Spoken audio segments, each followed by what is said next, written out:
Hi friends, அழகு அழகு சீரியலில் நாளைக்கு என்ன நடக்க இருக்குது அப்படிங்கிறத இந்த வீடியோவில் பார்க்கலாம். நம்ம சேனலை இன்னும் சப்ஸ்கிரைப் பண்ணாதவங்க சப்ஸ்கிரைப் பண்ணிக்கோங்க.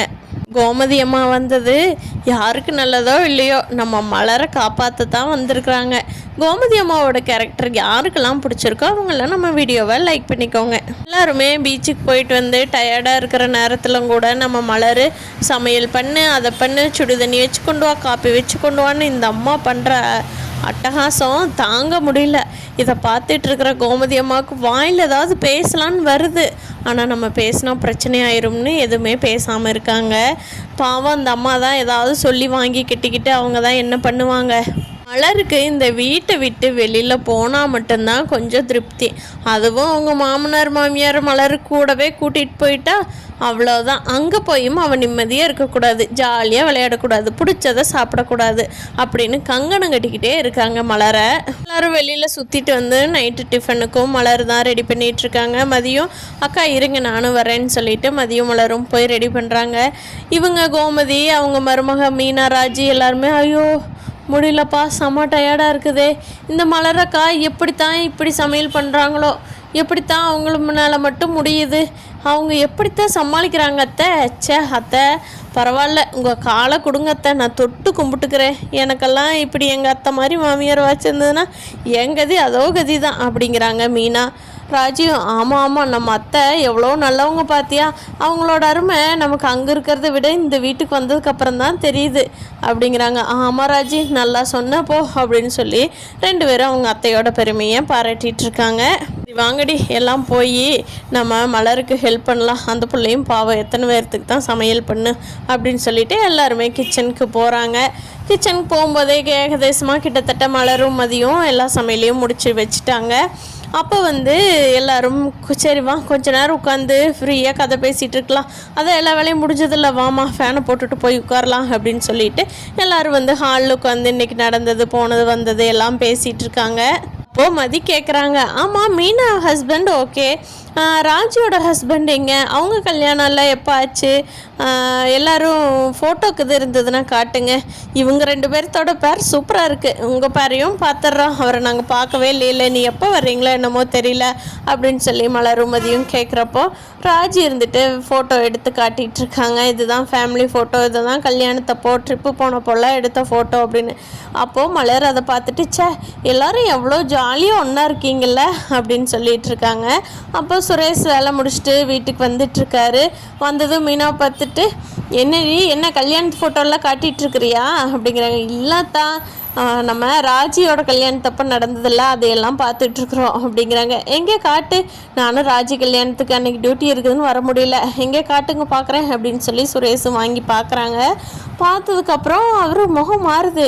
என்ன ராஜி, இவர் தான் உங்கள் வீட்டுக்காரரா அப்படிங்கிறாங்க. ஆமாண்ணா, என்ன ஏன் கேட்குறீங்க அப்படிங்கிறாங்க. இல்லை ராஜி, நான் இன்றைக்கி வர்றப்போ இவர் தான் பார்த்தேன், இந்த ஹாஸ்பிட்டல் கிட்ட பார்த்தேன், அங்கே ஒருத்தர் பைக்கில் வந்தார், இவர் போய் ஆக்சிடெண்ட் ஆயிடுச்சு, நான் தான் இப்போ பாட்டு வந்தேன் அப்படிங்கிறாங்க. ராஜி என்னங்கண்ணா சொல்கிறீங்க, ஆக்சிடெண்ட் ஆச்சா, என்ன ஆச்சு அப்படின்னு சொல்கிறாங்க. பதறாதம்மா ஒன்றும் ஆகலை, ஆனால் இவர் தான் பேரும் கூட கதிராமா அப்படிங்கிறாரு சுரேஷ். அண்ணா ஆமாண்ணே எங்கள் வீட்டுக்காரர் தான். ராஜி சொல்கிறாங்க வேகமாக மீனாட்டா, அக்கா பார்த்தீங்களா, நான் அவர் இளநீ வாங்கிட்டு இருக்காருன்னு அன்றைக்கே உங்கள்கிட்ட சொன்னேன்ல, நீங்கள் தான் இல்லைன்னு சொல்லிட்டீங்க, பார்த்தீங்களா அண்ணாவும் பார்த்துட்டு சொல்கிறாங்க, இவ என்னமோ எங்கிட்ட மறைக்கிறாங்கக்கா, பொய் சொல்கிறான், என்ன பொய் சொல்கிறான்னு எனக்கு தெரிய மாட்டேங்குது அப்படிங்கிறாங்க. அண்ணா வேறு ஏதாவது சொன்னாரா அப்படின்னு ராஜி கேட்குறாங்க. அப்போ சுரேஷ் சொல்கிறாங்க, ஆமாம்மா அவர் மாமனாருக்கு உடம்பு சரியில்லை, இங்கே கூட்டிகிட்டு ஹாஸ்பிட்டல் அட்மிட் பண்ணியிருக்கிறோம், அவருக்கு தான் டேப்லெட் வாங்க வந்தோம் அப்படின்னு சொன்னாருமா, அந்த அவசரத்தில் தான் நான் வண்டியில் வந்தவங்களை கவனிக்கல அப்படின்னு சொல்லி சொன்னாருமா. அண்ணா என்ன சொல்கிறீங்கன்னு அப்படின்னு சொல்கிறாங்க. ஆமாம்மா பதறாத, இப்போ நல்லா இருக்காரு, ஒரு ஆப்ரேஷனுக்காக வந்துருந்தா. ஏம்மா கேன்சர் பேஷண்ட்டுன்னு எனக்கு சொன்ன மாதிரி ஞாபகம், உங்கள் அப்பாவுக்கு எதுவும் கேன்சராப்பா அப்படிங்கிறாங்க. ஐயோ என்னென்ன இப்படி பயப்படுத்துறீங்க, எங்கள் அப்பா இவ்வளோ நாள் நல்லா தான் இருந்தார், எங்கள் வீட்டுக்கு இதுக்கு கூட சம்மந்தம் பெருசாக இல்லையே, எப்படி அண்ணா எனக்கு சத்தியமாக புரியல, எந்த ஹாஸ்பிட்டல்னு சொல்லுங்கண்ணே, இப்போவே நான் போய் பார்க்குறேன். அந்த கதிருக்கு ஃபோன் பண்ணால் பொய் சொல்லிக்கிட்டே இருந்தாண்ணே, எனக்கு அப்போவே டவுட்டாக இருந்துச்சு, இவன் என்னமோ பொய் சொல்கிறான் மறைக்கிறான்னு அப்படின்னு சொல்லி ராஜி அழுக ஆரம்பிச்சிட்றாங்க. அவங்க அப்பாவுக்கு உடம்பு சரியில்லைன்னு சொன்னதும் மீனா ராஜி கம்முன்ற அழுகாதுன்னு சொல்லி மீனாவும் கோமதியும் சமாதானப்படுத்தி, தம்பி எந்த ஹாஸ்பிட்டல்னு சொல்லுங்கள் தம்பி, வாங்க தம்பி அங்கே எங்களை கூட்டிகிட்டு போகிறீங்களா, நாங்கள் அங்கே போய் என் பையன் இருந்தான்னா பார்த்துக்குறோம் அப்படின்னு சொல்கிறாங்க. அப்போது மீனா ஹஸ்பண்டும் அப்போ தான் வெளிவர்றாரம்மா, என்னம்மா சொல்கிற, அங்கேயே இருக்கிறான் கதிர், ஓகே போய் பார்த்துக்கலாம், வாங்க எல்லாம் போய் பார்த்துக்கலாம், வாங்கிட்ட கால் டாக்ஸி புக் பண்ணுறேன், ராஜி பதறாதம்மா ஒன்றும் இருக்காது, வாமா போய் பார்த்துக்கலாம் அப்படின்னு சொல்லிட்டு 4 பேர் கிளம்புறாங்க. அப்போ மலர் நானும் வரட்டுமா அப்படிங்க, இல்லை மலர் நீங்கள் வீட்டில் இருக்க குழந்தையெல்லாம் பார்க்கணும்ல, நீங்கள் வீட்டில் இரு, நாங்கள் போய் பார்த்துட்டு உனக்கு ஃபோன் பண்ணுறோம் அப்படின்னு சொல்லிட்டு கோமதி, எங்கள் அண்ணன் ஆச்சு மலர், என்னாச்சுன்னு தெரில, நான் போய் பார்க்குறேன் அப்படின்னு சொல்லிட்டு கிளம்புறாங்க. அங்கே போய் பார்க்கும்போது தான் தெரியுது ராஜியோட அப்பா தான் ஆப்ரேஷன் பண்ணி படுத்திருக்காரு. இப்போ நல்லா இருக்குது, ஆப்ரேஷன் முடிஞ்சும் நல்லா இருக்காரு. அப்போது அவரை பேர் கேட்டுட்டு எல்லாம் உள்ளே போய் பார்க்குறப்போ அழுதுறாரு. ராஜி உனக்கு எப்படிம்மா தெரிஞ்சுது, என்னாச்சு, உனக்கு எப்படி தெரியும், மாப்பிள்ளை உங்கள்கிட்ட சொல்லவே இல்லையா, உங்கள்கிட்ட சரியாக கூட பேசலையாம்மா, எப்படி கண்டுபிடிச்சி வந்த அப்படின்னு சொல்லி கேட்குறாரு.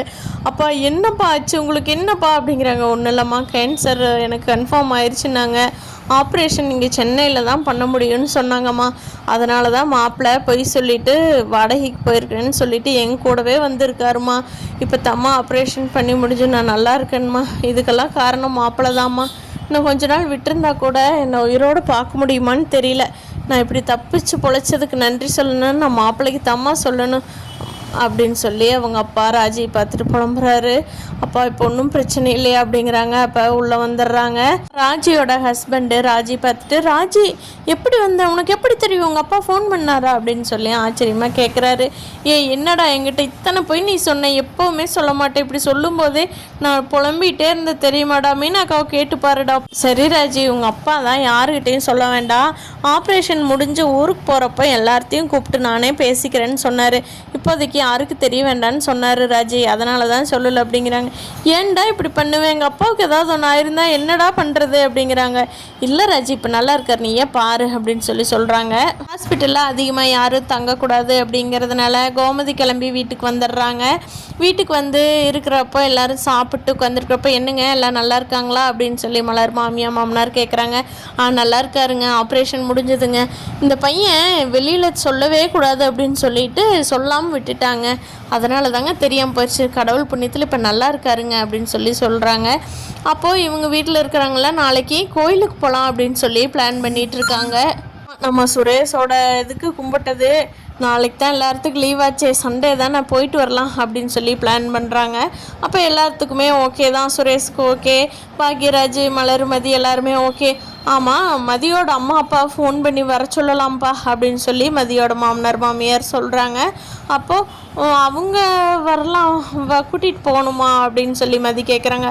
ஆமாம்மா, குடும்பமாக குலதெய்வ கோயிலுக்கு போகிறது குடும்பமாக போகணுமில்ல, நீ ஃபோன் பண்ணி கூட நான் பேசுகிறேன் அப்படிங்கிறாங்க. பேசி முடிச்ச உடனே கோமதி அம்மா இருந்துட்டு, மலர் உங்கள் அம்மா நம்பரையும் கூட, அப்படியே அண்ணன் அக்கா சொல்லிடுவாங்கல்ல, இன்னும் ரொம்ப நேரம் கணிச்சு எதுக்கு பேசணும் அப்படின்னு சொல்லிட்டு யாரையும் கேட்காம மலரோட அம்மா நம்பரை ஃபோன் பண்ணி அவங்க மாமியாரோட செல்லுலேயே ஃபோன் பண்ணி கொடுத்துட்றாங்க. இந்தாங்க சொல்லிடுங்க சார், வேலை முடிச்சிரும்ல, போய் சாப்பிட்டு தூங்கலாமுங்க, இப்போ எனக்கு ரொம்ப பசிக்குது அப்படின்ட்டு ஃபோன் பண்ணி கொடுத்துட்றாங்க.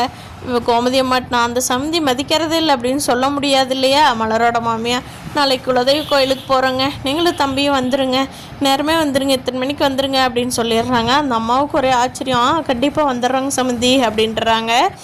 மலருக்கு இந்த ஆச்சரியத்தை பார்த்துட்டு ஒரு நிமிஷம் நடக்கிறது உண்மைதானா அப்படின்னு சொல்லி மலருக்கு ஆச்சரியமாயிருச்சு. கிச்சனுக்குள்ளே போகிறாங்க. கோமதி அம்மா எந்திரிச்சு உள்ள வர்றாங்க. என்னம்மா அம்மாவுக்கு சொல்லியாச்சு, நாளைக்கு வந்துடுவாங்களா அப்படிங்கிறாங்க. ஐயோ அம்மா, நான் என்ன சொல்கிறது, உங்களுக்கு எப்படி நன்றி சொல்கிறதுனே தெரியல, எங்கள் அம்மாவை ஒரு மனுஷ ஜென்மமாக கூட மதிக்க மாட்டாங்கம்மா, கோயிலுக்கு போகிறதுக்கே இவ்வளோ மரியாதையாக கூப்பிட்டு இவ்வளோ நாள் நான் பார்த்ததே இல்லைம்மா, உங்களுக்கு நான் எப்படி நன்றி சொல்லுவேன்னே தெரியலேன்னு கோமதி அம்மாவை கட்டி பிடிச்சிட்டு அழுகிறாங்க மலர். அந்த காட்சி பார்க்குறக்கே அந்த பொண்ணு எவ்வளோ மனசு வலிச்சிட்டு இந்த வீட்டில் இருக்குதுங்கிறது தெரியுது எல்லாத்துக்கும். ஒன்றொன்னா நம்ம தாம்மா மாற்றணும், நீ இப்படியே இருந்தீன்னா யாரும் மாறமாட்டாங்க, உன்னை அடிமையாகவே தான் நடத்துவாங்க, இனிமேலாவது கொஞ்சம் எதிர்த்து பேசி கரெக்டானது எதுவோ அதை பண்ணு, குடும்பத்தை எதிர்த்து நானும் இருக்க சொல்லலாமா, நானும் பொண்ணு மருமங்களெல்லாம் வச்சிருக்கிறவ தான், உங்கள் வீட்டில் பண்ணுற அலும்பு என்னால் தாங்க முடியல, இவங்ககிட்ட சண்டை கட்டி பேசின வேலையாகாதுன்னு தான் நான் இப்படி சொன்னேன் அப்படிங்கிறாங்க கோமதி அம்மா. மலருக்கு சந்தோஷம் தாங்க முடியலையே. இனி அடுத்தடுத்து என்ன நடக்க போகுதுங்கிறத அடுத்த எபிசோடில் பார்க்கலாம் ஃப்ரெண்ட்ஸ். இந்த வீடியோ பிடிச்சிருந்தா லைக் பண்ணிக்கோங்க. நீங்கள் என்ன நினைக்கிறீங்கன்னு கீழே கமெண்ட் பண்ணுங்கள். தேங்க்யூ.